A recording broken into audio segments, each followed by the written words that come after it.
Today, I'm going to try and make another paint pour to replace the ones I made 3 months ago.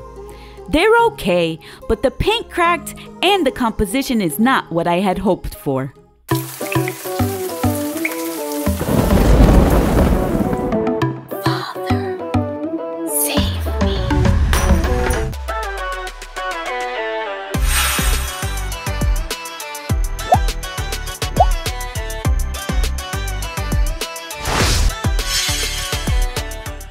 Welcome back to DIY No Need to Cry with Ivelisse. Let's get started. This video is not a tutorial, but I'll share what I used so we can learn from it. I only added water to my paints until they were the right consistency to pour.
This is what I ended up with after multiple attempts.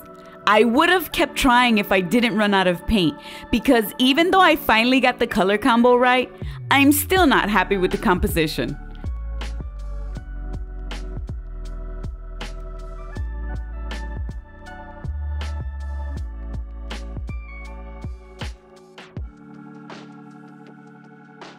Also, I don't know if you can see, but the white on this one cracked too. I wouldn't have minded that so much if the composition would have came out the way I had wanted it to. These are the things I think I'm doing wrong. I'm not mixing the paints to the right consistency. I also believe I had the hairdryer too close to the canvas, causing the paint to splatter instead of spreading nicely. Overall, I did a great job as a beginner, but I know I can do better. I have watched a few more videos on Dutch pouring since, and I think I'm ready to try it again as soon as I get more paints. Until then, if you have any tips on Dutch pouring, I would love to hear them. I hope this video was helpful and that it motivated you to explore new techniques. Don't hesitate any longer. Grab your paints and dive into it. Just as long as you remember to have fun, be creative, and make a mess. Thanks for watching. If you're new to my channel, I hope you consider subscribing to get updates on future videos. And if you haven't yet, sign up for the email list by sending an email to craftedfamnotification@gmail.com.